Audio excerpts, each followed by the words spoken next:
आज हम Gabriel Bernstein की किताब सुपर अट्रैक्टर के पीछे के जो विचार हैं उन पर गहराई से बात करने वाले हैं। और हमारे पास जो सामग्री है वो इसी किताब का एक सार है। और ये एक बहुत ही कह सकते हैं दिलचस्प वादा करती है। हाँ, और थोड़ा उल्टा लगने वाला भी। बिल्कुल, कि कम संघर्ष करके एक बेहतर जीवन कैसे जिया जाए। चलिए चर्चा की शुरुआत एक बहुत ही आम एहसास से करते हैं। क्या कभी ऐसा महसूस हुआ है कि आप जिंदगी की गाड़ी को पूरी ताकत से मतलब एक तरफ ढकेल रहे हैं पर वो जा दूसरी तरफ रही है? ऐसा लगता है जैसे आप किसी बंद दरवाजे पर ही जोर लगाते जा रहे हैं, जबकि शायद बगल में ही कोई खुला दरवाजा हो। सही बात है। आज हम इसी संघर्ष और सहजता के बीच के संतुलन को समझने की कोशिश करेंगे। तो चलिए इसे खोलते हैं। ये सुपर अट्रैक्टर आखिर है कौन? किताब के मुताबिक ये वो इंसान नहीं है जो जबरदस्ती चीजों को अपनी तरफ खींचता है। हाँ, जो हासिल करता है। बिल्कुल, बल्कि वो है जो इतना शांत और खुश रहता है कि सही चीजें खुद ब खुद उसकी तरफ खींची चली आती हैं। ये सुनने में ही कितना अलग है ना? हाँ, क्योंकि हमें तो हमेशा सिखाया गया है कि जितनी मेहनत उतनी सफलता। और यही इस किताब का सबसे आकर्षक और विवादास्पद बिंदु है। ये जो दिन रात मेहनत करो वाली सोच है, ये उसे चुनौती देती है। अच्छा। इसका मतलब ये नहीं है कि मेहनत नहीं करनी, लेकिन ये मेहनत की क्वालिटी पर सवाल उठाती है। क्या आपकी मेहनत तनाव और डर से भरी है, या फिर वो एक सहज प्रवाह से निकल रही है? फ्लो स्टेट से। बिल्कुल, यहीं से सारी बात शुरू होती है। हाँ, और ये हमें पहले बड़े विचार पर लाता है। खुशी का नया दृष्टिकोण। हम सब एक शर्त के साथ जीते हैं कि जब मेरे पास वो नौकरी होगी तब मैं खुश होऊंगा। हाँ, या जब वो रिश्ता ठीक हो जाएगा तब सुकून मिलेगा। सही। हम खुशी को एक इनाम की तरह देखते हैं जो मंजिल पर मिलेगा। लेकिन ये किताब ये समीकरण को पूरी तरह पलट देती है। ये कहती है जब तुम खुश रहोगे तब सब ठीक होगा। ये कि हमारी जो बाहरी दुनिया है वो हमारी आंतरिक दुनिया का ही प्रतिबिंब है। अगर आपके अंदर बेचैनी है, कमी का एहसास है, तो आपको बाहर भी वैसी ही परिस्थितियां दिखेंगी या आप वैसी ही चीजों को आकर्षित करेंगे। और इसके उलट जब आप अंदर से शांत और संपूर्ण महसूस करते हैं, तो आप उन अवसरों को देखना शुरू कर देते हैं जो इस शांति से मेल खाते हैं। लेकिन यहाँ एक व्यवहारिक सवाल उठता है।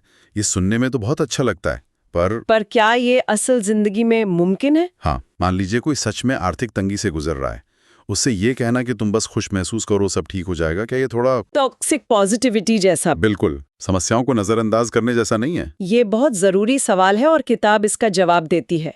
यहाँ खुश महसूस करने का मतलब अपनी समस्याओं से मुंह फेर लेना नहीं है। तो फिर क्या है? इसका मतलब है दिन भर में कुछ पल, चाहे कितनी ही छोटी क्यों ना हो, कुछ पल ऐसे खोजना जब आप अच्छा महसूस कर सकें। यह आपकी ऊर्जा को समस्या से हटाकर संभावना पर लाने का एक सचेत प्रयास है। अच्छा।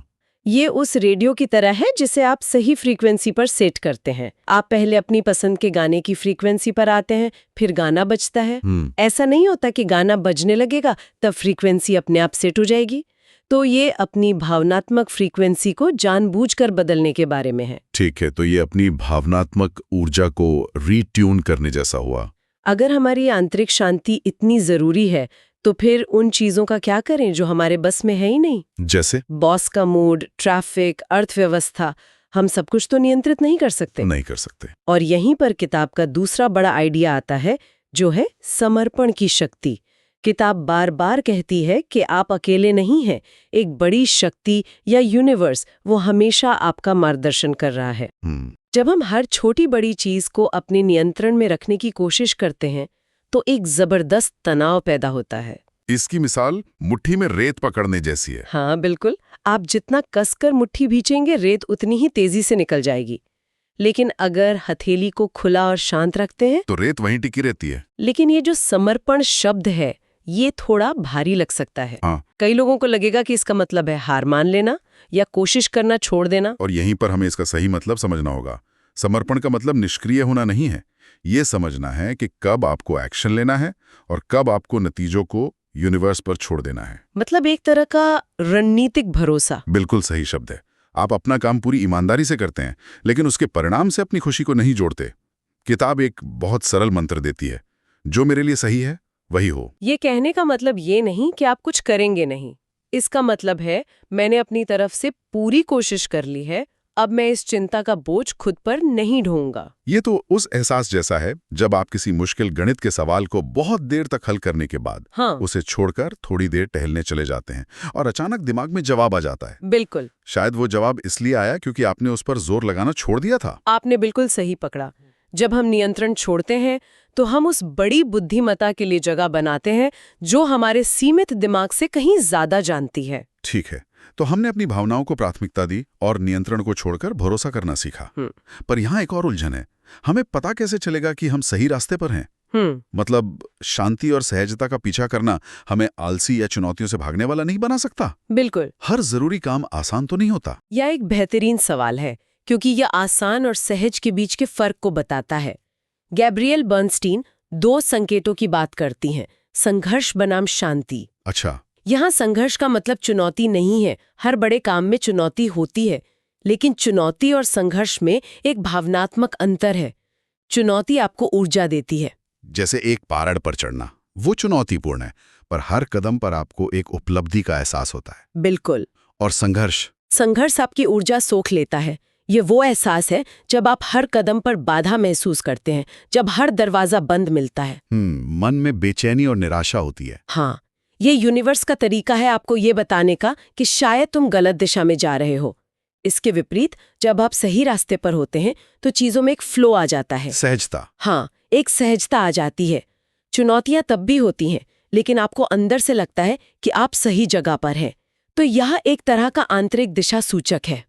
जो ओलंपिक के लिए ट्रेनिंग कर रहा है, हाँ, वो चुनौती का सामना कर रहा है, संघर्ष का नहीं। उसे दर्द हो रहा है, वो थक रहा है, पर उसे अंदर से एक खुशी मिल रही है। बिल्कुल सही। लेकिन अगर कोई ऐसी नौकरी कर रहा है जिससे वो हर दिन नफरत करता है, तो वो संघर्ष कर रहा है। बिल्कुल सही। ये बाहरी मुश्किलों के बारे में कम है और आपके आंतरिक प्रतिक्रिया के बारे में ज्यादा है। ये सब सुनने में तो बहुत गहरा और उपयोगी लगता है, लेकिन जब असल जिंदगी में चिंता या डर हम पर हावी होता है, उस पल में ये सब याद रखना मुश्किल होता है। क्या किताब सिर्फ थ्योरी देती है या कोई प्रैक्टिकल तरीका भी है? हाँ, और यही इस किताब की खूबसूरती है।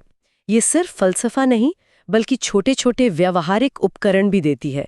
एक बहुत ही शक्तिशाली अभ्यास है जिसे कोई भी कभी भी कर सकता है। बताइए। जब भी मन में घबराहट हो, भविष्य की चिंता सताए, तो बस एक पल के लिए रुकना है, आंखें बंद करनी है, एक गहरी सांस लेनी है और धीरे से खुद से कहना है, मैं सुरक्षित हूँ और जीवन मेरा साथ दे रहा है। मैं सुरक्षित हूं और जीवन मेरा साथ दे रहा है।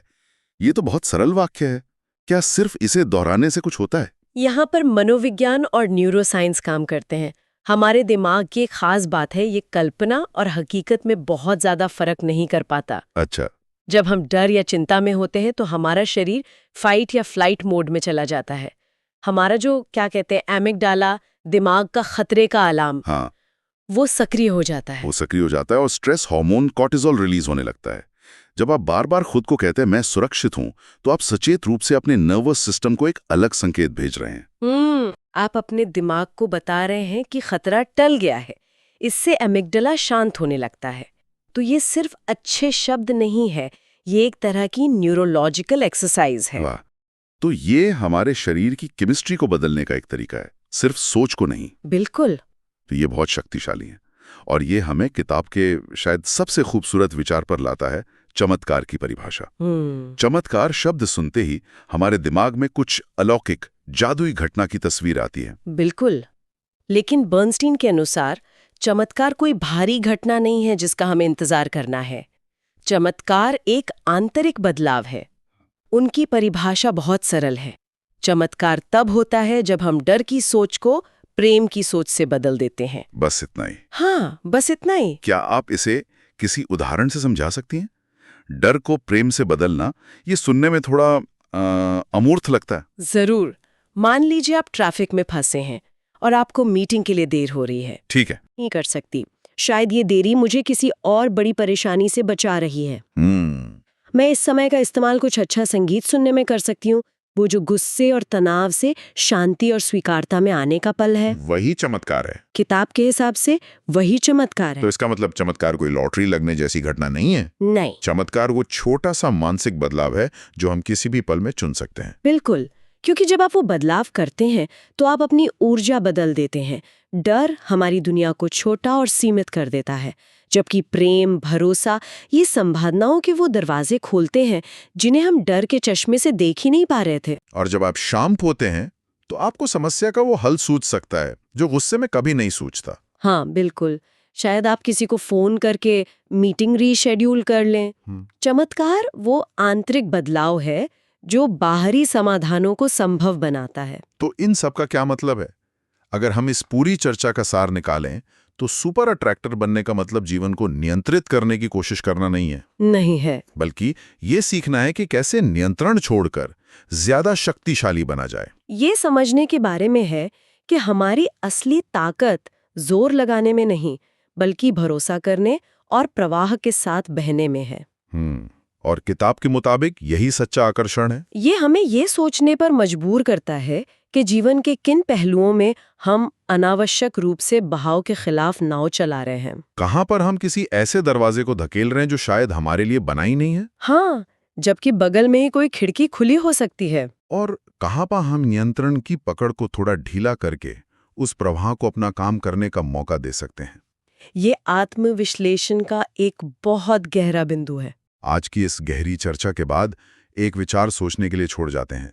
अगर डर की जगह प्रेम या भरोसे को चुनना ही सबसे बड़ा चमत्कार है, तो आज का वो कौन सा एक सबसे छोटा डर है जिसे प्रेम से बदला जा सकता है? शायद किसी को जज करने की इच्छा को समझ से बदलना, या भविष्य की एक छोटी सी चिंता को एक गहरी सांस लेकर भरोसे से बदलना। शायद बड़े चमत्कार ऐसे ही छोटे छोटे बदलावों से शुरू होते हैं।